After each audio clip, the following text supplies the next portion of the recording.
Hello everyone, this is me Dolly, इस channel की host and creator, और आप सभी का स्वागत करती हूँ मैं अपने इस चैनल पे जिसका नाम है रियल वाइब्स। और आज फिर से हम एक बहुत इंटरेस्टिंग टॉपिक पर डिस्कशन करने वाले हैं, और वो डिस्कशन आपको सच में बहुत ही ज़्यादा अच्छा और बहुत ही ज़्यादा इंस्पिरेशनल आपके लिए होने वाला है, क्योंकि आज का जो मेरा पॉडकास्ट रहने वाला है वो एक रियल लाइफ हीरो की स्टोरी पर रहने वाला है। आप लोगों ने बहुत सारी स्टोरीज टीवी में, वेब सीरीज, ये सब आप देखते रहते हैं, बट आई थिंक जो हम लोग रियल में जो चीज़ें हम लोग फेस कर रहे हैं, बहुत सारी ऐसी प्रॉब्लम्स होती हैं जो कुछ लोग नहीं फेस कर पाते। उस सिचुएशन में बहुत ही डाउन लाइफ में जब पोर्शन आता है तो हार मान जाते हैं, गिव अप कर जाते हैं, टूट जाते हैं, बिखर जाते हैं और कुछ ऐसे स्टेप्स ले लेते हैं जिसके बाद लाइफ और भी ज़्यादा खराब खराब खराब हो जाती है। बट आज हमारे साथ एक ऐसी गेस्ट हैं जिन्होंने अपनी लाइफ में बहुत ही एक यंग एज से बहुत ही स्ट्रगलिंग टाइम फेस किया है, और वो जो टाइम उन्होंने फेस किया, आज उस टाइम के बारे में हम उनके साथ बात करने वाले हैं। और आज के पॉडकास्ट को बनाने का इंटेंशन मेरा ये है कि कई सारी फीमेल्स जैसी स्टोरी आज हम आपके साथ शेयर करने वाले हैं, ऐसी लाइफ में कंडीशन आने के बाद बहुत गलत, बहुत ही गलत डिसीजन वो ले लेती हैं, या बहुत ही खराब वो अपनी लाइफ को मान लेती हैं और कर लेती हैं। बट आज की स्टोरी सुनने के बाद आपका माइंडसेट बिल्कुल चेंज हो जाएगा। तो काफी सारी फीमेल्स के लिए आज का पॉडकास्ट एक बहुत ही मोटिवेशनल स्टोरी रहने वाला है, तो आप वीडियो को लास्ट तक जरूर देखिएगा। तो चलिए आज हम आपको अब मिलवाते हैं अपनी गेस्ट से, जिनका नाम है miss Poonam Sharma ma'am. Hello ma'am. Hello. Ma'am के बारे में मैं आपको बता देती हूँ, she is a numerologist and makeup artist and real life hero, जिन्होंने अपनी लाइफ को एक बहुत ही एक डाउन पोर्शन से एक बहुत ही अच्छे लेवल पर लेकर गई हैं। इनके स्ट्रगलिंग टाइम पर हम जाएंगे, इनके लाइफ के हर एक पोर्शन को आज हम टच करने वाले हैं, एंड आई होप उससे आपको कुछ ना कुछ जरूर सीखने को मिलेगा। चलिए शुरू करते हैं आज का podcast with Mrs Poonam ma'am के साथ। Thank you ma'am. मैम कैसे हैं आप? बहुत बढ़िया, आप बताइए कैसे हैं? बिल्कुल बढ़िया। मैम, मैंने आपकी लाइफ के बारे में काफी चीजें सुनी और जो सच में मुझे बहुत ही ज्यादा इंस्पिरेशनल लगी जी। और मैं ये चाहती हूँ कि हमारी ऑडियंस से उन चीज को समझे और उनसे कुछ सीखे, क्योंकि जी। आपकी लाइफ मुझे बहुत ही ज्यादा ऐसी लगी कि हाँ, आपकी लाइफ से बहुत सारी चीजें सीखी जा सकती हैं और अपनी लाइफ में इम्प्लीमेंट किया जा सकता है। जी। ओके, मैम, जिस तरह आपने अपनी लाइफ को, आपने ये बताया था कि 30 के अराउंड में आपने अपनी लाइफ में अपने पार्टनर को खो दिया था, जी। राइट? तो और सबसे बड़ी बात उस टाइम पे थी कि आपकी 2 डॉटर्स हैं, हाँ जी। और वो उस टाइम पर भी थी। जी। और मोस्टली आज के टाइम पर ये है कि 30-32 के बाद लड़कियां शादी ही करती, यस। राइट?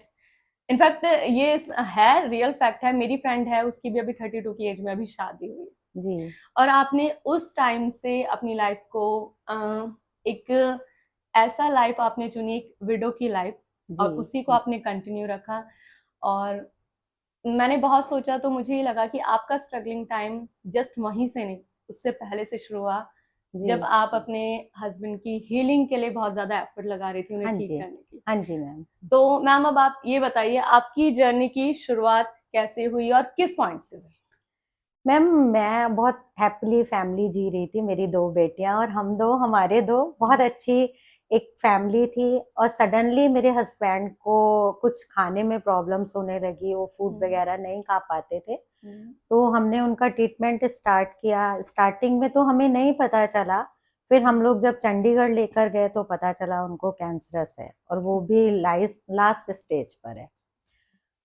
तो उसके बाद तो जब मैंने फर्स्ट टाइम उनका एंडोस्कोपी कराया, तो मैं और मेरे हस्बैंड ही अकेले गए थे एंडोस्कोपी कराने।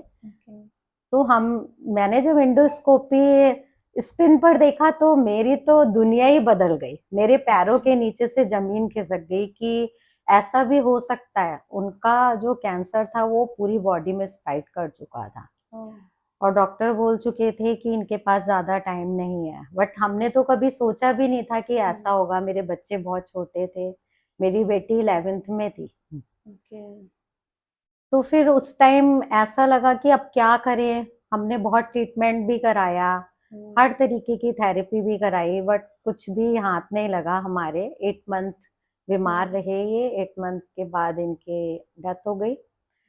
तो मैम एक समय ऐसा आया कि हम इनका काउंसलिंग करा रहे थे। बॉम्बे से एक डॉक्टर आई थी काउंसलिंग करने, क्योंकि मेरी मदर इन लॉ काफी ओल्ड हैं और मेरे हस्बैंड अकेले ही हैं और कोई उनका ब्रदर नहीं है, एक सिस्टर है। ओके। तो मेरे को मेरी मदर इन लॉ को संभालना बहुत मुश्किल हो रहा था कि मैं उनको कैसे संभालूं। बच्चों को भी संभालना था, मदर इन लॉ को भी संभालना था। तो उन्होंने फिर काउंसलिंग के लिए हमने सोचा मम्मी की काउंसलिंग करा देते हैं। तो मैम एक टाइम ये आया कि मेरे हस्बैंड को भी सच्चाई बताती और मुझे भी पता थी कि ज्यादा दिन वो नहीं रहेंगे, और मुझे भी मालूम था, उनको भी पता था, बट हम दोनों एक दूसरे से ये छुपा रहे थे। जब काउंसलर ने हस्बैंड से पूछा कि आप जानते हैं आपके पास बहुत कम समय है, क्या आपने अपनी वाइफ को ये बताया है? तो उन्होंने बोला नहीं, उसको नहीं पता है। और आपको पता था? और मुझे पता था। तो उन्होंने बोला हाँ मुझे पता है कि मेरे पास बहुत कम टाइम है, बट मैं अपनी वाइफ को ये शो नहीं करना चाहता हूँ, वो टूट जाएगी। और फिर जब मुझसे काउंसलर ने पूछा तो मैंने भी यही बोला कि मैं ये शो नहीं करना चाहती हूँ, जबकि मुझे पता है कि उनके पास बहुत कम समय है। तो ये टाइम मेरे लिए सबसे मुश्किल टाइम था। मुझे बच्चों को भी संभालना था, अपनी मदर इन लॉ को भी। फिर मेरी मदर इन लॉ को काउंसलर ने पूछा, तो मेरी मदर इन लॉ ने बोला कि मुझे पता है कि मेरे बेटे का टाइम बहुत कम है। मतलब उन्हें भी पता? उनको भी पता था, बट वो अपने आप को मेंटली प्रिपेयर नहीं कर पा रही थी। उनके लिए बहुत मुश्किल हो रहा था, क्योंकि मेरे फादर इन लॉ भी नहीं है, तो मम्मी को बहुत मुश्किल था। बट बहुत मुश्किल से ये सब मैनेज कर पाए। तो मैम बस कुछ टाइम बाद इनकी डेथ हो गई। बच्चों को संभालना मुश्किल, मैं बहुत डिप्रेशन में आ गई। मैंने अपना पार्लर भी छोड़ दिया। बट कुछ टाइम बाद मुझे ऐसा लगा कि मुझे अपने बच्चों के लिए जीना है। जो सपने हम दोनों ने देखे थे वो हमें पूरे करने हैं, अपने सपने। और मैम एक पॉइंट मुझे ये भी पता चला था कि आप मतलब अंधविश्वास की तरफ भी बहुत ज्यादा हाँ चली जी, गई थी, बहुत ज्यादा। सर को बचाने के लिए। मुझे जिसने जो बोला मैंने वो किया। किसी ने बोला कि आप महाकालेश्वर जाओ, मैं वहां भी गई। जैसा जिसने बोला मैंने सब कुछ किया, बट मेरे हाथ कुछ भी नहीं लगा। तो महाकालेश्वर का क्या था रोल मैम? वहाँ पे क्या होता है? महाकालेश्वर शिव जी का मंदिर है। ओके। वहां कहते हैं कि अगर कोई वहां जाकर शिव स्तुति करे तो उसके प्राण बच जाते हैं, ओके। महामृत्युंजय जाप करने से। हम्म। बट मैं तो सब कुछ कर चुकी। एक टाइम था वहां लेडीज का जाना मना था, ओके। तो उन्होंने हमें मंदिर के अंदर भी नहीं जाने दिया। बाहर बैठ के मैंने पूजा की, बट हासिल तो कुछ भी नहीं हुआ, क्योंकि ये बीमारी ऐसी है कि शायद बचना बहुत मुश्किल हो जाता है। या हम अब ये कहेंगे कि ईश्वर से बड़ी तो मतलब होनी, हाँ जी, जो होना होता है वो होके ही रहता होकर ही रहता है। तो है। बस उसके बाद मैम बच्चों को संभालना बहुत मुश्किल था। मैम ये किस एज में हुआ था? 32-33 के आसपास मेरी एज थी। ओके। सो मैम उसके बाद आपने ये नहीं सोचा कि लाइफ में किसी और का भी होना चाहिए, जैसे सेकंड ऑप्शन? आज की जनरेशन या मोस्टली लोग ये स्टेप लेते हैं, हाँ जी, तो आपने ये नहीं सोचा? नहीं मैम, क्योंकि मेरे को मेरी दोनों बेटियां बहुत प्यारी थी और मेरी फैमिली का बहुत सपोर्ट है मेरे लिए, मेरे इन-लॉज का और मेरे पेरेंट्स का। तो मेरी दुनिया बस मेरे मम्मी पापा और मेरी दोनों बेटियां हैं। मुझे कोई और नहीं चाहिए अपनी लाइफ में।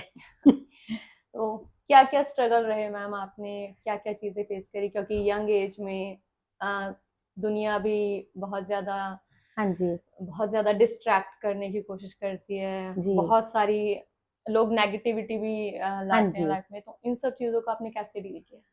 मैम हमारा प्रोफेशन एक तो ऐसा है कि मैं ब्यूटिशियन हूँ, हम्म। तो ब्यूटिशियन को लोग बहुत अच्छी निगाह से नहीं देखते हैं, जबकि मैं बहुत अच्छी फैमिली को बिलोंग करती हूँ। आज का टाइम तो बहुत चेंज हो गया, बट अब से 15 इयर्स पहले अगर आप देखें तो ब्यूटिशियन को लोग अच्छी निगाह से नहीं देखते थे। लोग सोचते थे अरे क्या है, पार्लर वाली है। राइट। मतलब एक अलग सा नाम दे देते थे वो लोग कि पार्लर वाली है। पार्लर वाली की क्या कोई इज्जत नहीं है, कोई इमेज नहीं है। मेरे हस्बैंड ने जब मुझे पार्लर खुलवाया था तो उन्होंने काफी शर्तों पे खुलवाया था। हम लोग पंडित हैं, तो उन्होंने मुझे काफी शर्तें रखी थी कि किसी के पेडिक्योर वगैरह नहीं करूंगी, ओके। किसी के घर जाके उसको रेडी नहीं करूंगी, तुम्हारे पार्लर में जो भी आता है उसको रेडी करना है। ओके। तो मैंने उनकी हमेशा इन चीजों को मान के रखा। इनफैक्ट जब वो बीमार थे तो मुझे बोलते थे तू दूसरी मैरिज मत करना। तो मैंने वो भी हमेशा ये सोच के रखा कि मैं कभी मैरिज नहीं करूंगी। और मेरे मन में कभी ये ख्याल भी नहीं आया, क्योंकि मेरे को अपनी बेटियों को बहुत अच्छी परवरिश देनी थी। और ऐसा होता भी नहीं है कि कोई दूसरा एक्सेप्ट कर पाएगा हमारी बेटी को कि नहीं, ये भी हम नहीं जानते हैं। बिल्कुल। तो और इनकी डेथ के बाद बस यही हुआ मैम कि पार्लर चलना भी बहुत कम हो गया, क्योंकि लोगों की सोच बहुत खराब है। ओके, तो आपको मतलब लोग कुछ नेगेटिव हाँ जी, चीजें लोग सामने ऐसे ही सोचते थे कि ये विडो है, हम अपना काम नहीं देंगे इसको, हम ब्राइडल नहीं देंगे कि अच्छा। हमारी बेटी के लिए कोई अपशगुन ना हो जाए। ओह, मतलब मैं कॉस्मेटिक्स भी रखती थी पार्लर के साथ साथ, तो लोगों ने वो खरीदना बंद कर दिया, काम आना बहुत कम हो गया। अब मेरे आगे तो दोनों बच्चे थे, दोनों बेटियों की एजुकेशन थी, बहुत मुश्किल था। और मैं बहुत स्वाभिमानी भी हूँ, मैं अपने पेरेंट्स से भी कोई हेल्प लेना नहीं चाहती थी। हालांकि वो लोग हर टाइम मेरे साथ खड़े हैं, मेरे ब्रदर बहुत सेटल्ड हैं, बट मुझे लगता था कि जितना मैं कर सकती हूँ मैं खुद करूंगी। तो मैंने बहुत मेहनत की अपने दोनों बच्चों को पढ़ाने के लिए, और भगवान का बहुत बड़ा आशीर्वाद है। एक टाइम ऐसा था कि मैंने अपने घर से सारी मूर्तियां गंगा जी में विसर्जित कर दी थी। मतलब विश्वास टूट चुका। विश्वास टूट चुका था जब इनकी डेथ हुई, तो उसके बाद। बट जब मेरी बड़ी बेटी का एडमिशन होना था तो मुझे लग रहा था चारों तरफ से रास्ते बंद हो चुके हैं, अब मैं कैसे एडमिशन कराऊंगी, क्या करूंगी। पापा मम्मी हमेशा सपोर्ट में थे कि हम पैसा खर्च करेंगे, बट मुझे था कि मैं अपने दम पे अपने बच्चों को पढ़ाऊंगी। बिल्कुल। ईश्वर ने रास्ता निकाला, उसका एजुकेशन लोन हुआ, और पढ़ाया मैंने बड़ी बेटी को, वेल एजुकेटेड बनाया, छोटी बेटी को भी वेल एजुकेटेड बनाया। और आज ईश्वर की कृपा है, मेरी दोनों बेटियां बहुत अच्छी सेटल्ड हैं, सेल्फ डिपेंड हैं। Very nice. मतलब मुझे आपसे ही ये सुनने को मिला कि अगर विडो है तो ब्राइडल नहीं सजवाएंगे, ये सब चीजें भी ऐसा। हाँ जी मैम, क्योंकि गढ़वाल का कल्चर ना बहुत ज्यादा नैरो माइंडेड है। ओके। तो लेडीज मुझे आके पार्लर में बोलती थी कि तेरा किस्मत खराब है जो तेरा पति मर गया, तूने गलती की होगी कुछ, पता नहीं कौन से जन्म का ये है जो तुझे ये सजा मिली है। तो मुझे ये सब चीजें बहुत बुरी लगती थी, मैं बहुत रोती भी थी उस टाइम पे। बट मेरे बच्चों का बहुत सपोर्ट रहा, मेरी बेटियां मुझे बहुत सपोर्ट करती थी। मतलब लोगों ने काफी नेगेटिव किया। बहुत ज्यादा लोगों ने सोचा कि, फिर जब एक टाइम ऐसा आया ना कि जब मेरे बच्चे आज उस मुकाम पे पहुंच गए, तो लोग सोचते हैं कि ये इतना आगे कैसे बढ़ गई, कैसे ये सब कर लिया। आज भी लोगों को जेलसी होती है, और उस टाइम भी थी। मैम, क्या आपने कभी भी, आपके रिलेटिव्स ने, फैमिली मेंबर्स ने आप पर ये प्रेशर नहीं डाला कि आपको शादी करनी चाहिए, या अभी बच्चे छोटे हैं, नहीं या मैं क्या ऐसा सोचा आपने जो आपने ये स्टेप नहीं लिया? मैं मेरे को कभी ऐसा महसूस ही नहीं हुआ, अपनी फैमिली का इतना ज्यादा सपोर्ट रहा ना कि मुझे ये लगा ही नहीं कि मुझे मैरिज करनी चाहिए। और फिर मेरे को सबसे मेन मेरे बच्चों का भविष्य था, कि अगर मैं मैरिज कर लूंगी कहीं ऐसा ना हो मेरे बच्चों का भविष्य खराब हो जाए। सीधी सी बात ये थी कि मेरे दिल में कोई और आया ही नहीं कभी। ओके। मतलब मेनली आपको अपनी दोनों बेटियों के लिए, उनके फ्यूचर के लिए जीना डर था, था। बस अपनी बेटियों के लिए ही मुझे जीना था, और आज भी जी रही हूँ उनके ही लिए, उनके लिए ही हंसती हूँ, उनके लिए ही खुश रहती हूँ। Very nice ma'am. और इस मतलब सब चीजों के चलते हुए आपके फैमिली मेंबर्स का क्या रोल रहा आपकी लाइफ में? मेरे फैमिली मेंबर्स मेरे लिए बहुत सपोर्टेड है, मेरे इन-लॉज भी और मेरे पेरेंट्स भी।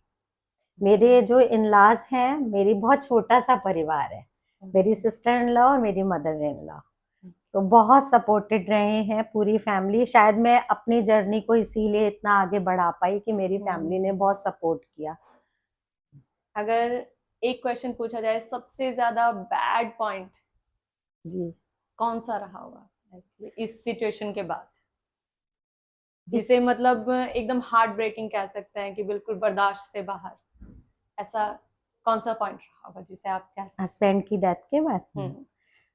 हस्बैंड की डेथ के बाद सबसे बैड पॉइंट मेरा यही था मैम कि मैं अपनी बड़ी बेटी को मास्टर्स कराना चाहती थी, क्योंकि मैं ये सोचती थी कि जो कमी मुझ में रही, मेरी मैरिज बहुत जल्दी हो गई थी, बहुत कम एज में, कि मेरे बच्चों में वो कमी कभी भी ना रहे। और मेरे हस्बैंड हमेशा बोलते थे जब वो बीमार थे कि तेरे दो बाजू हैं और एक वक्त आएगा कि तेरा दोनों बच्चे सपोर्ट बनेंगे। तो मुझे लगता था कि अगर मैं आज नहीं कुछ कर पाई तो फिर मैं अपने बच्चों को, मेरे बच्चे कैसे खड़े होंगे, कैसे स्टैंड लेंगे। मैं उन्हें परी नहीं शक्ति स्वरूपा बनाना चाहती और थी। आपने वो बनाया। वो बना दिया मैंने। ओके, जो आपकी लाइफ को अब इतना आप औरों के लिए एक मोटिवेशन बन चुके हैं, क्योंकि काफी लेडीज की मैंने थिंक ये देखी है कि अगर लाइफ में कोई ऐसा पार्ट हो गया कि हाँ हस्बैंड किसी वजह से नहीं रहे, जी तो मतलब वो ये सोचते कि अब हम कुछ नहीं कर सकते क्योंकि कोई दूसरा ही हमें संभालेगा। वो यही कोशिश करते हैं कि कोई हमारी लाइफ में ऐसा आ जाए जो हाँ जी हाँ संभाले। जी बल्कि और ज्यादा एज की लेडीज भी यही जी सोचती हैं कि कोई और संभाले, कोई और हमें हमारी केयर करे, हमारे लिए पैसा खर्च करे, है ना। जी लेकिन आपने वो सारी चीजें खुद पर ली। इनफैक्ट अपने घर वालों से भी ज्यादा सपोर्ट लेने की आपने कोशिश नहीं की। हाँ जी मैम। मैम देखिए, हमेशा दुख के बाद सुख जरूर आता है, जैसे रात के बाद सुबह आती है। तो मैं, मेरे जैसी जो और बहनें हैं, मैं उनको भी ये कहना चाहूंगी कि हिम्मत नहीं हारनी चाहिए कभी भी। बिल्कुल।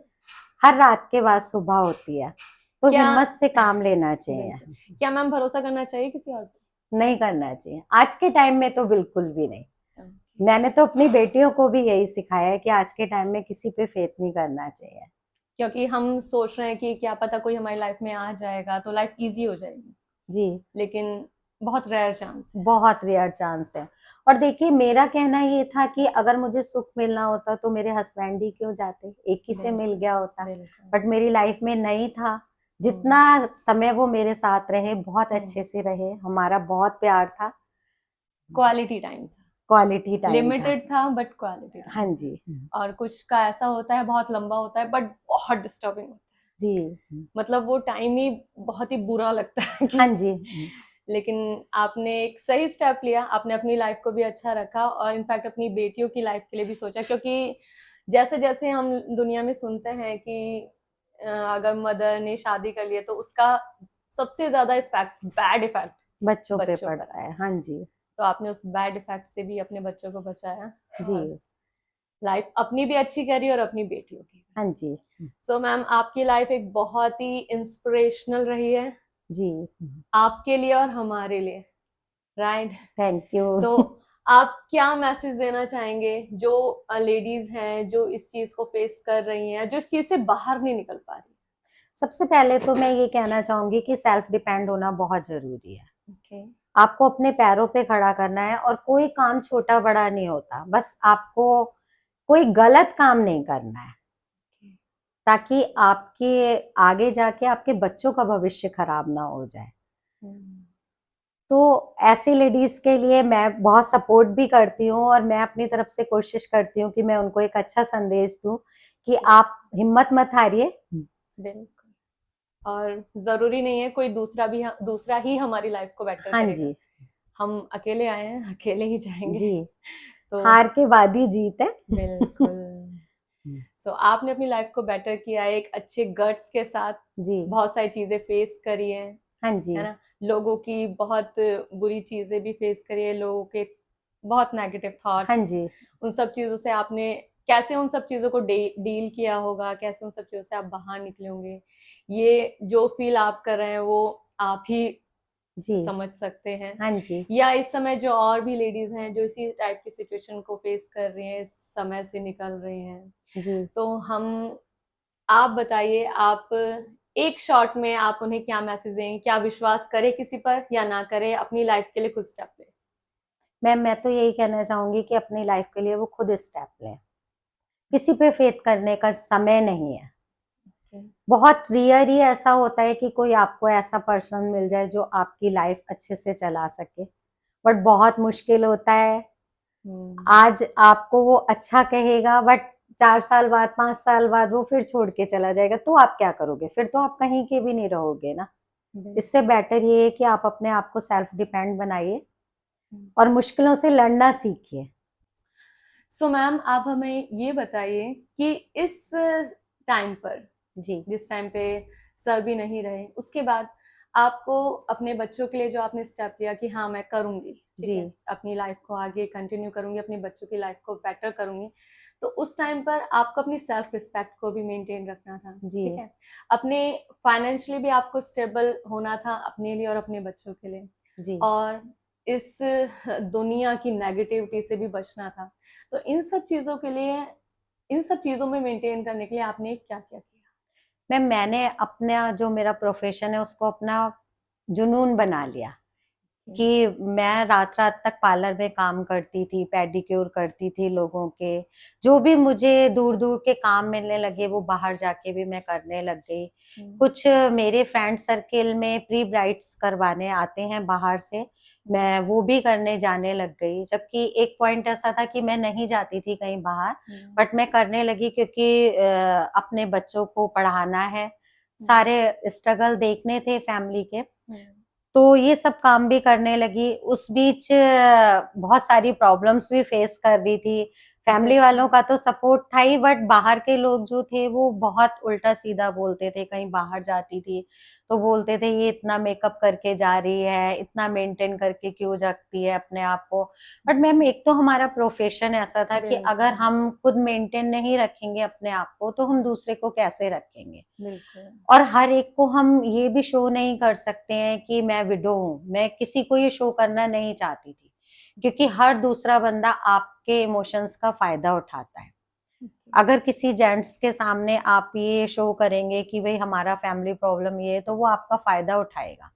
इसलिए मैं किसी के सामने ये भी शो नहीं करना चाहती थी। और रहा मेरी फैमिली का, तो मेरी फैमिली का इतना सपोर्ट रहा है कि मैं आपको शायद शब्दों में बयान नहीं कर सकती। जब मेरे हस्बैंड की बीमार हुए तो हमने अपना मकान भी सेल कर दिया। मेरे ब्रदर ने मेरे लिए घर बनवा के दिया है और आज मैं अपने भाई के मकान में ही रहती हूँ अपने पेरेंट्स के साथ। तो मेरी इन लॉज जो है, मेरी मदर इन लॉ ने मुझे इतना सपोर्ट किया कि उन्होंने कभी मेरे को ऐसे कपड़े नहीं पहनने दिए कि मैं विडो हूँ। कोई ऐसा मेरे जो मेरे श्रृंगार का सामान होते हैं उन्होंने उतारे नहीं। उन्होंने बोला कि मेरी बहू घर से बाहर जाएगी तो लोगों की गंदी निगाहें पड़ेंगी। तो मैम ये सब बहुत स्ट्रगल का टाइम था मेरा, बट वो समय अब निकल गया है। ओके, सो मतलब एक सपोर्टिव फैमिली होने के बाद भी आपने उतना सपोर्ट नहीं लेना चाहा जी एक सेल्फ रिस्पेक्ट को मेंटेन रखने के जी लिए, ताकि आपको और आपके स्पेशली आपके बच्चों के अंदर एक जो कॉन्फिडेंस लेवल आता है अपनी खुद की, अपने पेरेंट्स की कमाई से, हाँ जी जो सच में जो सेल्फ कॉन्फिडेंस हमारे लिए, हम बच्चों के अंदर अपने पेरेंट्स की कमाई पर हक रहता है ना, जी वो आई डोंट थिंक किसी और के नहीं सपोर्ट रहता। पर हाँ रहता जी है, नहीं रहता। जी सो आपने उस चीज को ध्यान में रखते हुए खुद बहुत struggle मेहनत की है मैम मैंने, और आज उस मेहनत के ही बल पे मैं अपने बच्चों को इस लायक बना पाई हूँ। Very nice ma'am. सो अब ये बताइए, उस टाइम से आपको, आप क्या कहेंगे, आप बने हैं या आप बिखरे हैं? मैम एक समय था कि मैं बिखर चुकी थी, मेरी पूरी दुनिया बिखर गई थी। मुझे नहीं समझ आ रहा था कि मैं कहाँ से शुरुआत करूँ, कहाँ से अपनी लाइफ को समेटना शुरू करूँ। बट आज जो है मेरी लाइफ, अगर आज आज की प्रेजेंट आप लाइफ देखते हैं तो मैं बहुत अपनी हैप्पी फैमिली जी रही हूँ। मेरी फैमिली बहुत खुश है, मैं बहुत खुश हूँ। मेरे दोनों बच्चे, इनफैक्ट मेरे तीनों बच्चे, मेरा दामाद भी है वेरी नाइस। बहुत खुश है, बहुत अच्छी फैमिली है, सब कुछ खुश है, मैं भी खुश हूँ, मेरे बच्चे भी खुश हैं। मतलब उस बैड टाइम से आप और बेहतर बनकर निकले। बेहतर बन के निकली हूँ। सो ये बहुत ही अच्छी स्टोरी रही है आपकी, और सच में आपकी स्टोरी से हमें बहुत कुछ सीखने को मिला है कि लाइफ में बहुत सारी चीजें अनफॉर्चुनेट होती है। जो आपकी लाइफ में हुआ है टोटली अनफॉर्चुनेट था, लेकिन आपने उसे फेस किया, मेहनत लगी, हिम्मत लगी बहुत ही ज्यादा, और आपने अपनी लाइफ को स्टेबल किया, इनफैक्ट अपनी बच्चों को भी सक्सेसफुल बनाया। जी ये एक बहुत बड़ी बात है, वरना आज के टाइम पर लोगों के बस की बात बहुत कम है। हाँ जी, हाँ जी लोग मैम। बहुत गलत गलत स्टेप ले लेते हैं, किसी जी। दूसरे पर विश्वास कर लेते हैं, अपनी तो अपने बच्चों की भी लाइफ को खराब कर लेते हैं। हाँ जी मैम। लेकिन आपकी लाइफ एक बहुत ही अच्छी, एक मोटिवेशन से भरी हुई रही। सो आप हैं अपनी लाइफ के real hero. Thank you ma'am. Yes yes ma'am, it's true. Okay, thank you. So I hope आज का ये हमारा पॉडकास्ट बहुत सारे लोगों के लिए एक मोटिवेशन का कारण बना है, और जो फीमेल्स इस सिचुएशन को फेस कर रही हैं और बहुत टूट चुकी हैं, उन्हें कुछ समझ नहीं आ रहा क्या करे, तो वो ज़रूर पूनम शर्मा मैम से आप मोटिवेशन लें, इनकी लाइफ से सीखें कि इन्होंने क्या क्या चीज़ें फेस करी हैं और अपनी लाइफ को बेहतर बनाया, अपने आप को बेहतर बनाया। जी। राइट, तो हम अपना पॉडकास्ट का वीडियो आज यहीं पर एंड करते हैं, और मैम के साथ आज का कन्वर्सेशन बहुत अच्छा रहा, and I hope Thank ma'am you, को भी ma'am. बहुत अच्छा लगा होगा। Thank you Yes, so much yes, ma'am कि thank आप you. हमारे यहाँ हमारे स्टूडियो में आए और अपनी लाइफ की ये जर्नी हमारे साथ शेयर करी। So thank you so much. Thank you, ma'am. Okay, so आज का हमारा पॉडकास्ट हम यहीं पर एंड करते हैं, एंड आई होप आप सबको ये वीडियो बहुत अच्छा लगने वाला है। सो अगर आप भी इस परेशानी से, इस टाइप के सिचुएशन को फेस कर रहे हैं, तो स्ट्रांग बनिए, हिम्मत कीजिए और आगे बढ़िए। अभी आगे और भी समय है, और समय हमेशा एक सा नहीं रहता है, अगर बुरा है तो वो बहुत ही जल्दी अच्छा बन जाएगा। सो थैंक्स फॉर वॉचिंग। आपने हमारा आज का वीडियो पूरा देखा है, होप आपने पूरा देखा है। Okay, so thanks for watching, and if you like my video so do subscribe, like, share and comment my YouTube channel real vibes. Bye bye.